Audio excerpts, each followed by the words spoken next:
Hi friends, welcome to my channel. ఆడదాం ఆంధ్ర టోర్నమెంట్లో sports వాలంటీర్లు క్రికెట్ గేమ్ స్కోర్ని క్లబ్స్ యాప్లో ఎలా అప్డేట్ చేయాలో తెలుసుకుందాం.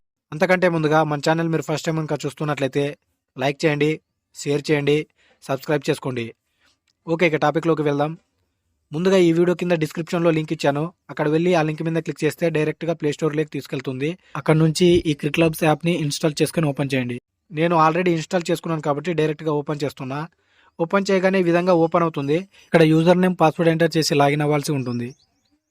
ఈ యూజర్ నేమ్ పాస్వర్డ్ అనేది మీ సచివాలయంలో ఉండే చైర్మన్ గారు ఆల్రెడీ స్పోర్ట్స్ వాలంటీర్లకు యూజర్ నేమ్ పాస్వర్డ్ ప్రొవైడ్ చేసి ఉంటారు. ఆ యూజర్ నేమ్ పాస్వర్డ్ ఎంటర్ చేసి లాగిన్ అవ్వండి. లాగిన్ అవ్వగానే ఈ విధంగా ఓపెన్ అవుతుంది. ఇక్కడ లాస్ట్లో ప్లస్ ఐకాన్ కనిపిస్తుంది. దాని మీద క్లిక్ చేసి స్కోర్ని మనం అప్డేట్ చేయాల్సి ఉంటుంది. దాని మీద క్లిక్ చేద్దాం. క్లిక్ చేస్తే ఈ విధంగా స్కోర్ అనే ఆప్షన్ కనిపిస్తుంది. దాని మీద క్లిక్ చేస్తే నెక్స్ట్ ఈ విధంగా ఓపెన్ అవుతుంది. ఇక్కడ 3 ఆప్షన్స్ అయితే కనిపిస్తాయి: my games, ready to start, other games. మనం రెడీ టు స్టార్ట్ అనే ఆప్షన్ మీద క్లిక్ చేయాలి. క్లిక్ చేస్తే ఈ విధంగా ఆ సచివాలయంలో ఉండే టీమ్స్ అయితే కనిపించడం జరుగుతుంది.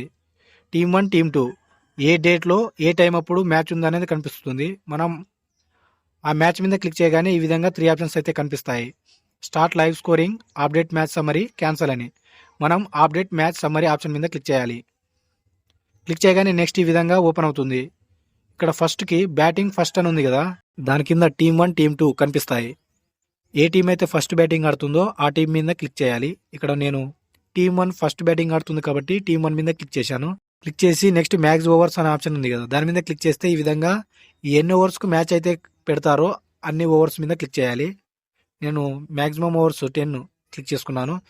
నెక్స్ట్ ఇక్కడ ఫస్ట్ బ్యాటింగ్ టీమ్ 1 రన్స్ ఎన్ని, వికెట్స్ ఎన్ని, ఓవర్స్ ఎన్ని ఎంటర్ చేయాల్సి ఉంటుంది. నేను రన్స్ ఎంటర్ చేశాను. నెక్స్ట్ వికెట్స్, అలాగే ఓవర్స్. అదేవిధంగా సెకండ్ టీం యొక్క రన్స్, వికెట్స్, ఓవర్స్ ఎంటర్ చేస్తాం. ఇప్పటికీ ఇవి రెండు మనం మ్యాచ్ చేసుకుని చూస్తే ఏది విన్ అయి ఉంటుందో మనకు తెలిసిపోతుంది. కింద లాస్ట్లో సెలెక్ట్ విన్నర్ అనే ఆప్షన్ ఉంది కదా, దాని ఎదురుగా ఐకాన్ మీద క్లిక్ చేసి విన్నర్ ఎవరో మీరే డిసైడ్ చేయాల్సి ఉంటుంది. ఇక్కడ డిసైడ్ చేసి మనం ఆ విన్నర్ని టీమ్ 1 టీమ్ 2 ఇక్కడ విన్నర్ టీమ్ 2 విన్ అయింది కాబట్టి టీమ్ 2 మీద క్లిక్ చేసాం. క్లిక్ చేసి నెక్స్ట్ లాస్ట్లో మ్యాచ్ కంప్లీటెడ్ అని ఉంది కదా, ఆ చెక్ బాక్స్ మీద క్లిక్ చేయాలి.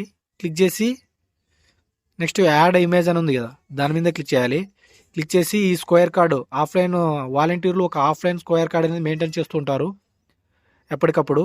ఆ ఆఫ్లైన్ స్క్వేర్ కార్డ్ అనేది కెమెరాతో తీసి అప్లోడ్ చేయొచ్చు, లేదా గ్యాలరీలో ఉన్న అప్లోడ్ చేయొచ్చు. అప్లోడ్ చేసి నెక్స్ట్ సబ్మిట్ మీద క్లిక్ చేస్తే అప్డేటెడ్ సక్సెస్ఫుల్ అని వస్తుంది. ఈ విధంగా అన్ని రకాల గేమ్స్ యొక్క స్కోర్స్ని ఈ క్లబ్స్ యాప్లో స్పోర్ట్స్ వాలంటీర్లు అప్డేట్ చేయాల్సి ఉంటుంది. నెక్స్ట్ వీడియోలో ఇంకో గేమ్ యొక్క స్కోర్స్ని ఎలా అప్డేట్ చేయాలో తెలుసుకుందాం. ఓకే, మన ఛానల్ మీరు ఫస్ట్ టైం కనుక చూస్తున్నట్లయితే లైక్ చేయండి, షేర్ చేయండి, సబ్స్క్రైబ్ చేసుకోండి. Thank you for watching.